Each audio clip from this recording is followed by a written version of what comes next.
I always thought the cruelest lies were the loud ones. The ones people shout in your face, the ones that echo down hallways and stay with you for years. But I was wrong. The cruelest lies are the quiet ones. The sentences dropped casually over coffee. The things said like they're just being honest. My name is Madison Cole, and my brother looked me in the eyes 2 weeks after our father's funeral and told me I didn't deserve the house. He didn't yell it. He didn't lose his temper. He said it like he was explaining simple math. We were standing in Dad's kitchen. The house still smelled like him, like coffee and sawdust and that old cologne he never stopped wearing. There were boxes half-packed, paperwork spread out on the table, and that weird silence that hangs in the air after someone dies and everyone is pretending to be practical. Ethan leaned back against the counter, arms crossed, jaw tight. Maddie, you know you don't deserve this place. My fingers tightened around the mug I was holding. What does that even mean?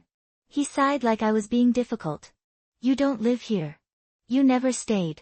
You went off, did your own thing. I'm the one who was here. I'm the one who helped Dad with the roof, the bills, the repairs. This house is mine more than it's yours. I stared at him. He was my father too. Biologically, sure, he said. But let's not pretend you were around. That one sank in deep. Made my chest burn. Because there was some truth in it. I did leave. I moved out at 19, 2 states away, because staying felt like drowning. Every conversation turned into a critique. Every choice turned into a debate. Ethan thrived in that environment. I didn't. I would drive back and visit, then spend the drive home fighting tears, wondering why coming back hurt more than leaving. But I always came. Birthdays. Holidays. Random weekends when I had just enough money for gas and a cheap motel if I didn't want to stay over. I called him every week, I said quietly. And I fixed his leaking pipes, Ethan shot back. I took him to doctor appointments. I dealt with the actual problems. You sent texts. That stung because he was twisting something real. I was here too, Ethan, I said, trying to keep my voice steady. Just in different ways. He shook his head. This isn't about feelings, Maddie. It's about reality. And the reality is, if anyone deserves this house, it's me. He paused, eyes narrowing slightly. You'll just sell it or run from it like you always run when things get uncomfortable. There it was.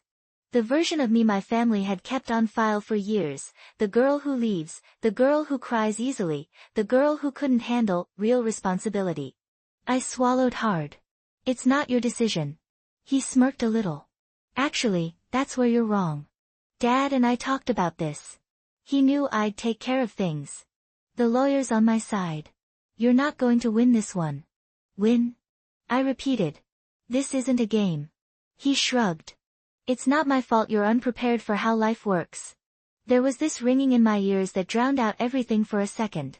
Part anger, part grief, part disbelief that he could say something like that in this kitchen, with Dad's coffee mug still sitting in the sink. What did Dad say exactly? I asked slowly. Ethan looked away, just for a second. He said he trusted me with the house. That I'd know what to do. And he said I didn't. My voice cracked on that last word. He didn't answer. That was answer enough. He pushed himself off the counter and grabbed his keys. We have the meeting with the lawyer on Thursday. You can come if it makes you feel better, but don't make this harder than it has to be. You know how Dad was. Practical. He wasn't sentimental. He paused at the doorway and added, almost as an afterthought, you'll just get hurt if you expect too much. I stared at the floor. You really think I don't deserve anything from him? He exhaled, and for a brief second his face softened, like maybe he saw what he was doing. But then he hardened again. I think you didn't earn what you're trying to claim. That's different. He left without waiting for a response. The door closed behind him, and the house swallowed the sound like it was used to absorbing arguments. I stood there alone, mug cooling in my hand, the word, deserve, bouncing around my skull like a marble in a glass jar. I didn't know whether I wanted to scream, cry, or just lie down on the kitchen floor and stay there. Instead, I rinsed the mug, set it down next to Dad's, and whispered into the empty room, did you really say that, Dad? Did you really trust him more than me? No answer, obviously. Just the tick of the old wall clock and the fridge humming in the background. I stayed there for a long time. It's funny how grief makes everything heavier. The air, the floor, even your own name. Madison, the one who left. Madison, the one who didn't deserve the house. I drove back to my apartment that night with that sentence stuck in my chest like a splinter: you don't deserve this place. I replayed every visit. The times Dad hugged me a little too long when I was leaving. The way he always walked me out to my car, even when his knees hurt. The way he would say, "Text me when you get home," then call anyway because he didn't trust my promise to remember. He never made me feel like I wasn't enough. But then again, he also never said much about the house. I started wondering, did he talk to Ethan about things he never said to me? Did they have some unspoken agreement I knew nothing about? Was I really clinging to something that had never been mine in the first place? The next few days were a strange limbo. I woke up, went through the motions, went to work, smiled when people said they were sorry about my loss, then went home and stared at the ceiling like it had answers. Every time my phone buzzed with a text from Ethan, my stomach tightened. He sent me the lawyer's address. The time. A short, clipped, "Don't be late. There's a lot to sort." I almost didn't go. Part of me thought, why show up just to hear official confirmation that you're not wanted? But another part of me, the part Dad always called stubborn in a good way, wouldn't let me stay home. So on Thursday morning, I put on the most respectable outfit I owned that didn't make me feel like I was pretending to be someone else, and I drove to the law office. It was an old brick building on a quiet street, the kind of place you walk past 1,000 times. And never really see. The plaque by the door read, "Law Offices of Reynolds and More." I sat in the car for a full minute before getting out, gripping the steering wheel until my fingers hurt. When I finally went inside, the receptionist smiled politely and told me to have a seat. Ethan was already there, legs spread, hands clasped, the picture of casual confidence. He nodded at me like we were co-workers arriving at a meeting. "You made it," he said. "I said I would," I replied. "Yeah, but you get overwhelmed easily," he said, like he was mentioning the weather. I didn't reply. I just sat down, heart pounding. When the lawyer walked in, he was nothing like I expected. I'd imagined someone stern, cold, untouchable. Instead, Mr. Reynolds was in his late 50s, with kind eyes and the kind of expression that looked like he'd seen everything and none of it surprised him anymore. He shook both our hands and sat at the head of the table. "Thank you for coming. I know this is a difficult time." Ethan cut right to it. "Let's just get to the will, if that's okay. We've already talked about what Dad wanted." Mr. Reynolds glanced at him. "You've discussed your expectations, I'm sure. But today isn't about expectations. It's about your father's written instructions." My chest tightened. He opened a folder, took out a few papers, and placed them on the table. "Your father was very deliberate. He updated his documents last year. Did you know that?" I shook my head. "No," Ethan frowned. "Last year? That's not what he told me." Mr. Reynolds lifted a brow. "He didn't tell either of you the details." That was intentional. The room suddenly felt smaller. He continued, "Your father's primary concern was making sure there was no confusion. No fighting. No assumptions." I watched Ethan shift in his seat. Mr. Reynolds pulled out a smaller envelope and placed it in front of him. "Before we go through the formal will, there's something he asked me to do." "What's that?" I asked, my voice barely above a whisper. "He wanted me to clarify one thing first, in person." He looked directly at me when he said it. My pulse jumped. He reached into the envelope and took out a single item. For a second, my brain didn't process what it was. Then it clicked. A key. A simple, worn, metal house key on a small ring. He slid it across the table. Toward me. Not toward Ethan. "Your father asked me to give this to you, Madison," he said gently.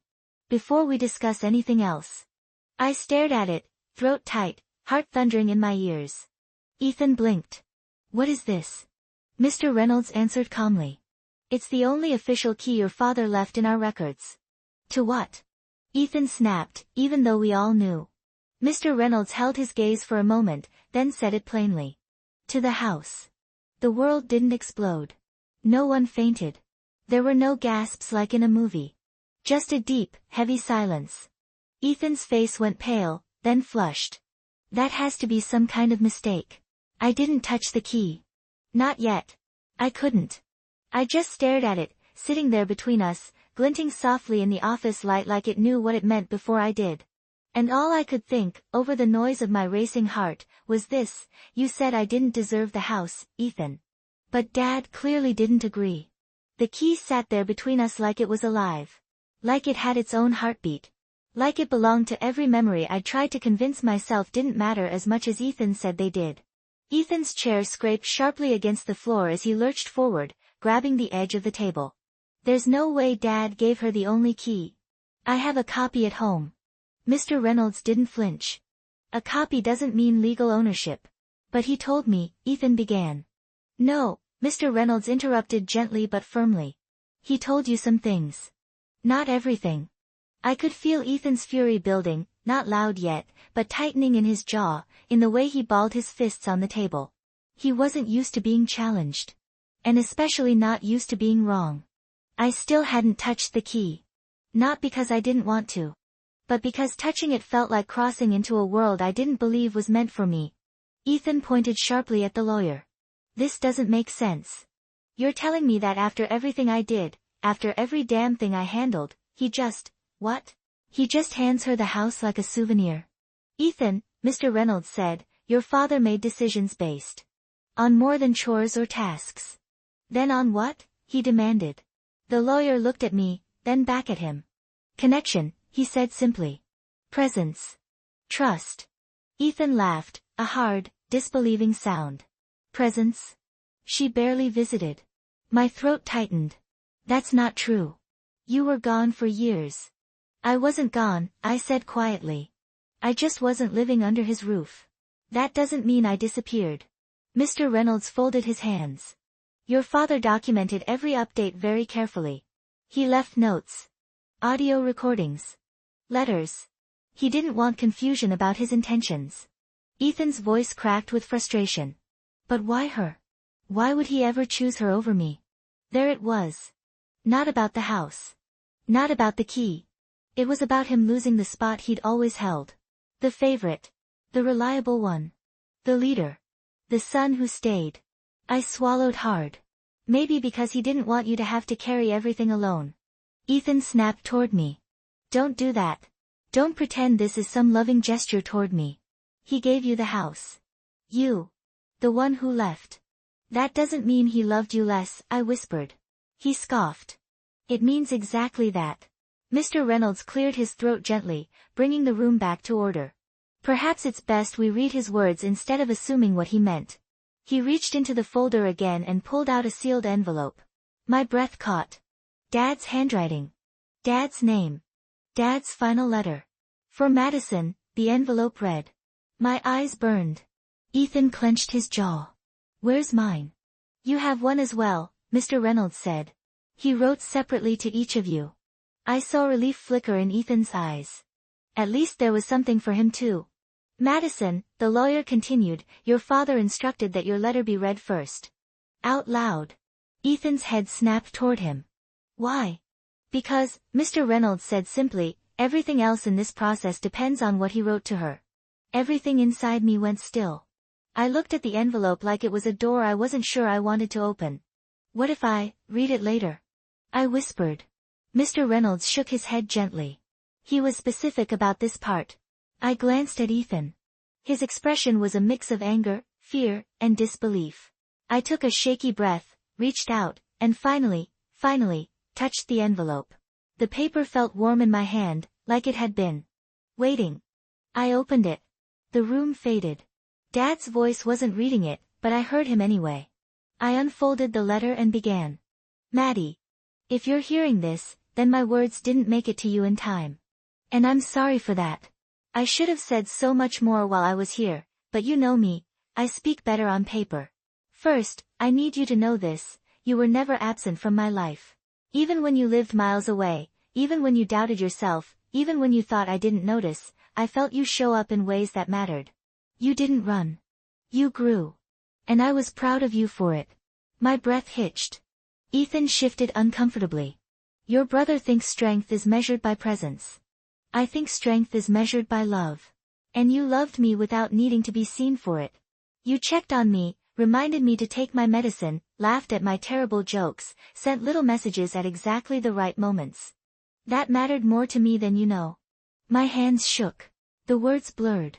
I didn't give you the house because of duty. I gave it to you because of the way you held on to me even when you were far away. This house was never about who patched the roof. It was about who carried the memories.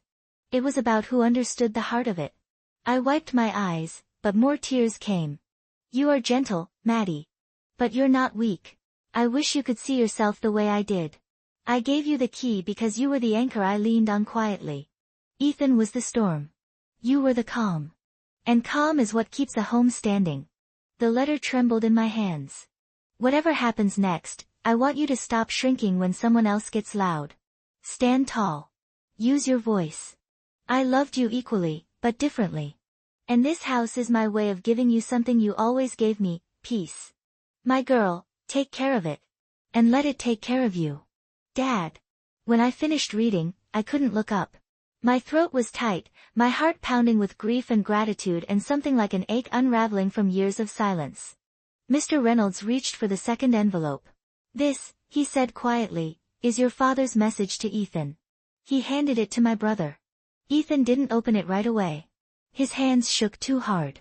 For the first time since we sat down, he couldn't find words to fill the silence. He whispered, he loved you more. No, I said softly. He loved us differently. Why did he give you the key? Ethan whispered, voice cracking. Why not me? I finally met his eyes. Because, I said gently, maybe he knew I needed something to hold on to, and maybe he knew you needed something to let go of. His face crumpled, and he looked away quickly, wiping at his eyes. Mr. Reynolds cleared his throat and opened the will document. Your father left several assets, he said. But the house belongs to Madison alone. The words echoed like they had weight. I wasn't triumphant. I wasn't gloating. I wasn't celebrating. I was heartbroken and grateful and stunned. The key that Ethan said I didn't deserve. Dad had put into writing, into the law itself, that I did. That I always had. And Ethan, he finally realized he couldn't argue with the truth anymore. Ethan didn't speak for nearly a full minute. And for my brother, silence was louder than shouting. His knee bounced. His jaw clenched. His fingers dug into the armrest until his knuckles went white. I could see the storm swirling inside him, but this time, he wasn't using it as a weapon. It wasn't pointed at me. It was eating him from the inside. He finally whispered, read mine. His voice wasn't commanding. It wasn't sharp. It was broken. Mr. Reynolds nodded. If that's what you want. Ethan handed the unopened envelope over with trembling fingers. The lawyer unfolded the letter and began reading. His voice was smooth, steady, warm. Like Dad wanted his words to land gently. Ethan. You were my right hand for many years. You took charge when things were falling apart. You handled what was heavy, what was frustrating, what I could no longer lift. I relied on you. I saw your effort. I saw the weight you carried. And I am grateful. Ethan stared at the table, blinking hard. But somewhere along the way, you began to believe that doing the work meant owning the world. You forgot that love is not measured in chores or checklists. You forgot that showing up physically is not the same thing as showing up emotionally. Ethan's mouth fell open a little. He swallowed hard. I know you tried. I know you gave what you knew how to give. But sometimes, son, you tried to lead so hard that you didn't leave room for anyone else to exist beside you. That hit him. Hard. Harder than anything I could have ever said. Your sister loved me quietly, but consistently. You loved me loudly, sometimes with frustration, but fiercely. I needed both. But when it came to choosing who should keep the heart of our home, I chose the one who would treat it like a place of peace. Not responsibility. Ethan took in a sharp breath, almost like he'd been punched. This is not punishment. This is balance. You carried so much weight that I worried it would crush you someday. Letting go of the house is me helping you set that weight down. You deserve a life that is not built entirely on duty. Ethan covered his eyes. I love you, son. Let the house go. Let your sister in. Let yourself rest. Dad. When the lawyer finished, the silence felt holy. Fragile. Like if anyone spoke too loudly, it would shatter. Ethan kept his hand over his eyes. His shoulders shook once, then twice. Not sobbing. Not breaking apart. Just finally releasing something he'd been carrying for far too long. He whispered, he really thought I needed to let go. I said softly, you do. He laughed under his breath, almost bitterly. I spent my whole life proving I could handle everything. And now he tells me I don't have to. That's not an insult, I said. It feels like one, he whispered. I know, I said. Because your worth has always been tied to doing. Fixing. Taking over. He looked up at me then, eyes wet and tired. And yours has always been tied to staying out of the way. My heart squeezed. Maybe, I whispered, this is his way of rebalancing that. The lawyer gave us both time. No rush. No pressure. Just space. After a while, he folded the letters and slid them across the table. There's more to go over, but for now, you both needed this part. Ethan wiped his face with the back of his hand and let out a shaky breath. So that's it. The house is hers.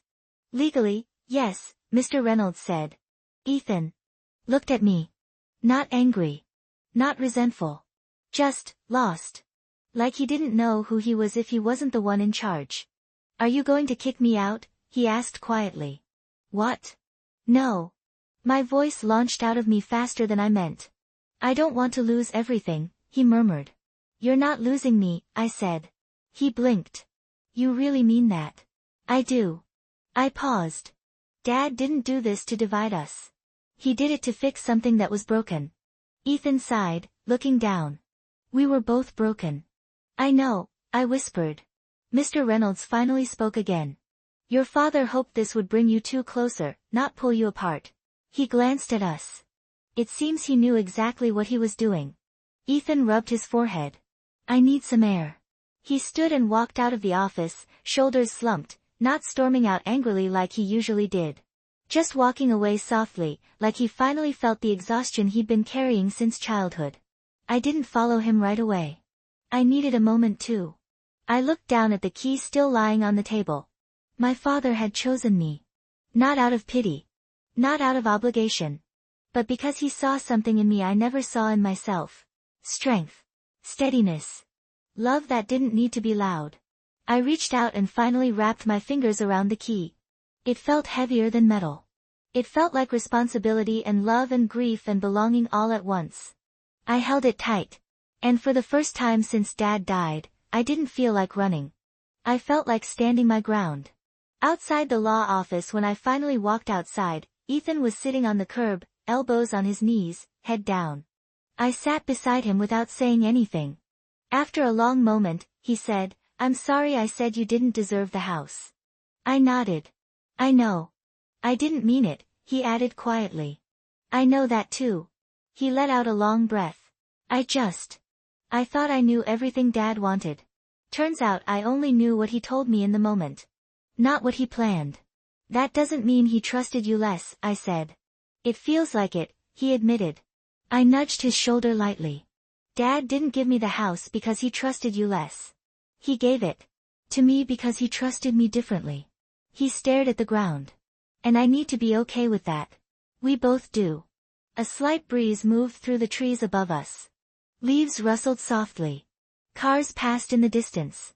Ethan finally lifted his head. So, what happens now? I looked at the key in my hand. Now we go to the house. Together. Not as me taking it from you, or you claiming it over me. Just, siblings figuring it out. He nodded slowly. Yeah. I think Dad would like that. And for the first time in years, I believed we could actually do it. Not perfectly.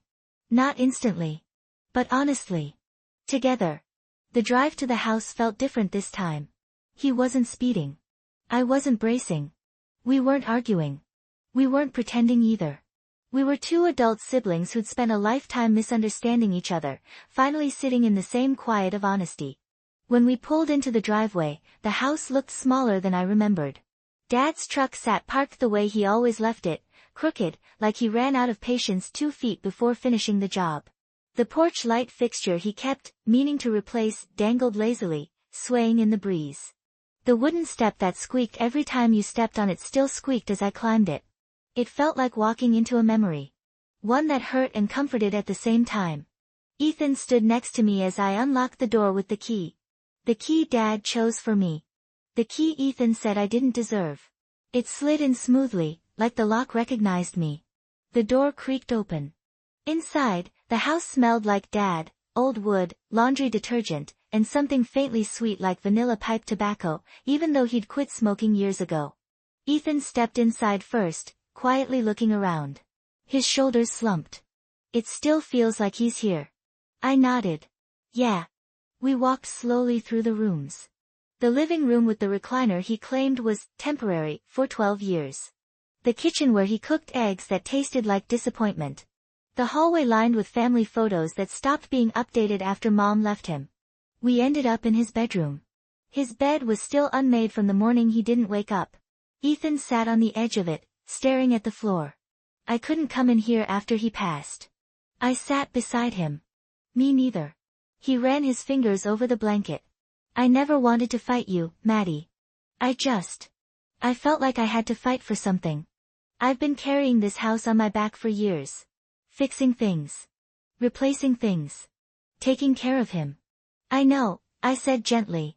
No, I don't think you do. He lifted his head, eyes tired.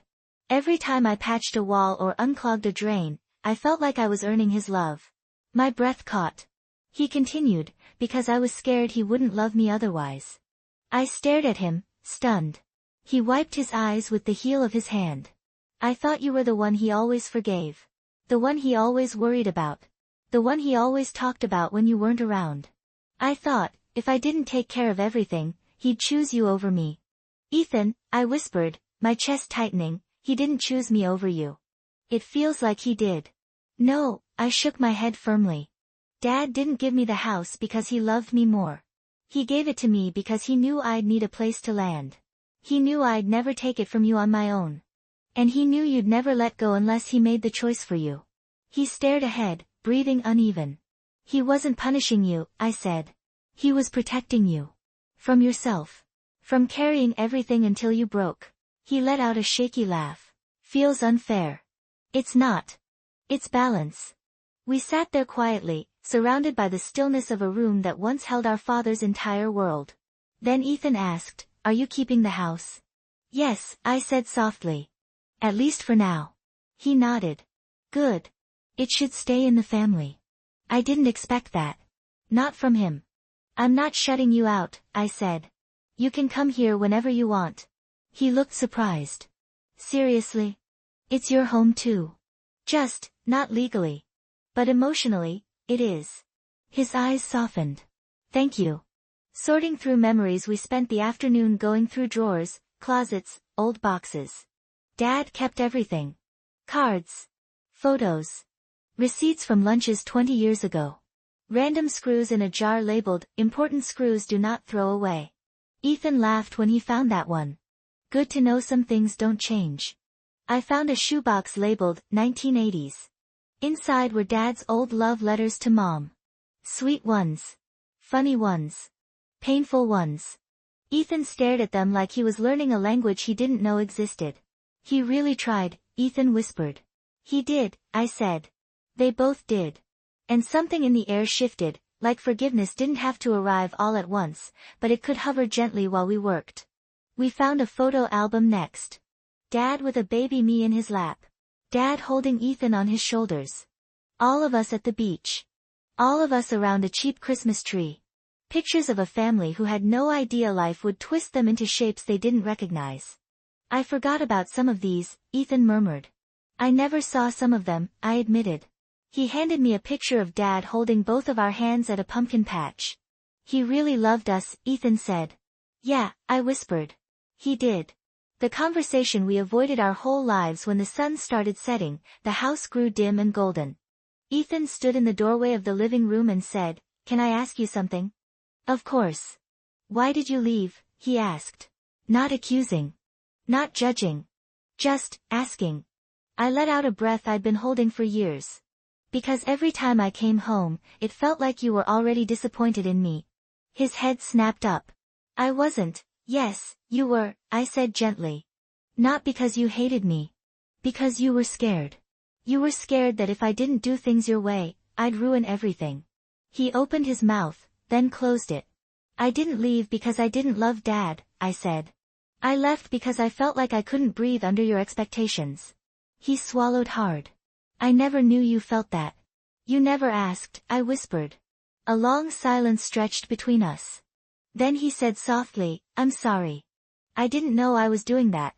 I thought, if I kept control of everything, bad things wouldn't happen. I know, I said. And I'm sorry I didn't fight harder to stay connected. I just didn't know how to exist around you without disappearing. Ethan sighed. We both thought we were the problem. Turns out, I said with a small smile, we were just scared. He laughed quietly. Sad. Soft. A small, gentle ending when we finally stepped onto the porch. The sky was fading into pink and lavender. Ethan leaned on the railing, looking out at the yard Dad always meant to fix up next spring. I'm glad you got the house, he said suddenly. I blinked. You are? Yeah, he said. I think. Dad wanted you to have something permanent. Something that holds you. You always gave him that. Maybe this is his way of giving it back. My eyes warmed. Thank you, Ethan. He nodded, wiping a tear he pretended wasn't there. You're not alone, Maddie, he said. You never were. I just didn't know how to show it. I know, I whispered. And you're not alone either. You don't have to be the strong one all the time. He smiled, a real one this time. I'd like to come by sometimes, he said. You'd better, I said, nudging his shoulder. This place needs both of us now. In different ways. We stood there, on that porch Dad built, watching the sky shift into night. And for the first time, the air didn't feel divided. It felt shared. Healing isn't loud. It's not fireworks. It's small. Slow. Quiet. Like siblings finally speaking in a language they didn't know they both understood. I held the key tightly in my hand. The key Ethan said I didn't deserve. The key Dad knew I did. The key that opened more than a house. It opened a chance to start over. Together. I always thought closure would come with a single moment. One sentence. One apology. One dramatic realization that makes everything snap into place. But real healing doesn't arrive like thunder. It arrives like sunrise, slow, patient, steady.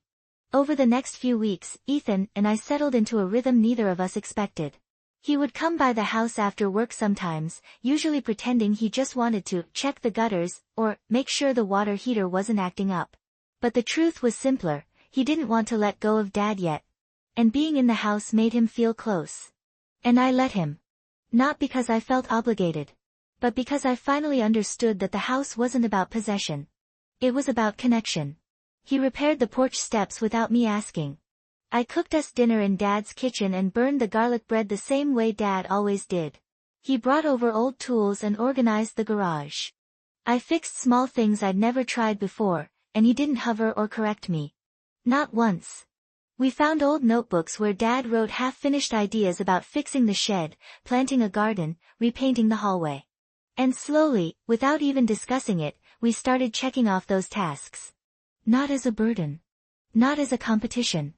As something shared.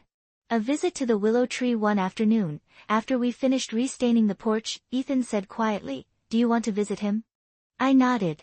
We drove to the cemetery in silence. The sun was setting, turning the sky into streaks of soft gold and pink.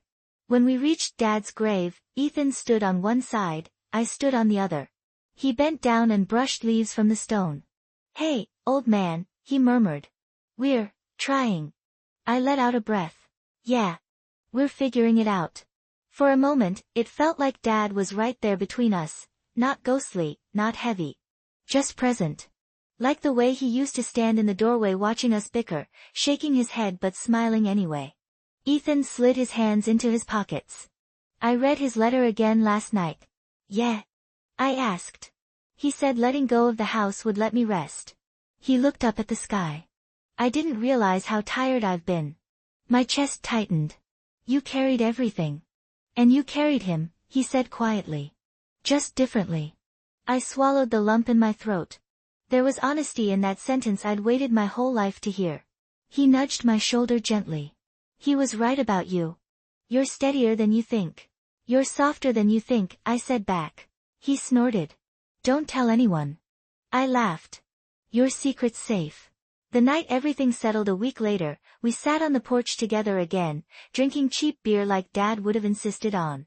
The cicadas hummed in the backyard. A warm breeze rustled the old wind chime he hung up 15 years ago and never replaced. Ethan tapped the bottle cap against the railing. You know. I used to think you left because you didn't care. I looked at him slowly. And now I realize you left because you did care. About yourself. You needed space. And I didn't make room for that. My eyes stung. You weren't supposed to. We were kids. Doesn't mean I wasn't wrong. He said softly. I placed my hand over his. We both made mistakes. But I'm not angry anymore. Neither am I. We sat there in the quiet, both of us finally feeling like the ground beneath us wasn't shaking. After a while he asked, You keeping the house for good? I looked out at the yard Dad mowed 100 times, the trees he planted, the porch he built. Yeah, I said. I think I am. He nodded. Good. He took a deep breath and added, Dad knew you needed a place where you could breathe. A place that was yours. He gave you a foundation. I swallowed. He gave us both something. Ethan nodded. He gave you roots. And he gave me permission to stop pretending I had to have everything together. I smiled. He knew us better than we knew ourselves. Yeah, Ethan said. He really did. The last box, the very last thing we sorted in the house, was a small wooden chest we found tucked high in the bedroom closet. It was dusty, heavy, and locked. I pulled out the key Dad left me and tried it. It clicked open instantly. Inside were photos of just the two of us, me and Ethan, at ages where we still held hands, still hugged without hesitation, still looked at each other like siblings instead of competition. Ethan stared at the pictures for a long time. We used to be so close. We can be again, I said quietly. He nodded slowly. Yeah. I think we can. There was also a folded note inside the box. Dad's handwriting. Just a few words. For when you're ready, neither of you ever needed to earn my love. You already had it. Now go earn each other's. My breath caught in my chest. Ethan ran a hand through his hair, eyes glossy. Damn him. Even now he's giving us instructions. I laughed through a sniffle. Yeah. But this time. I think he's right. Ethan closed the box gently. I'm in, Maddie. I'm trying. I want us to be okay. We will be, I said softly. We already are. The final scene that night, after Ethan left, I walked through the house alone. The air felt warm. Not empty. Not haunted. Just full of history, love, mistakes, forgiveness. I touched the walls, the countertops, the old wooden floors. This was mine. Not because I fought for it, not because I demanded it, not because I deserved it in the way my brother meant, but because my father saw something in me I never let myself believe. Strength that didn't need noise. Love that didn't need proving. A heart that needed a place to belong. I stepped out onto the porch, held the key tightly, and whispered into the night, Thank you, Dad. I won't waste this. I'll make it a home again. And for the first time, I felt ready.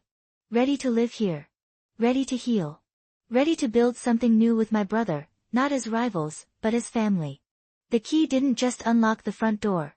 It unlocked us. It opened a future my father must have seen long before we did.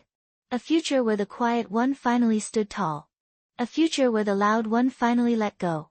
A future where we both understood that love wasn't earned through chores or miles or presents, it was just love. And Dad left enough for both of us.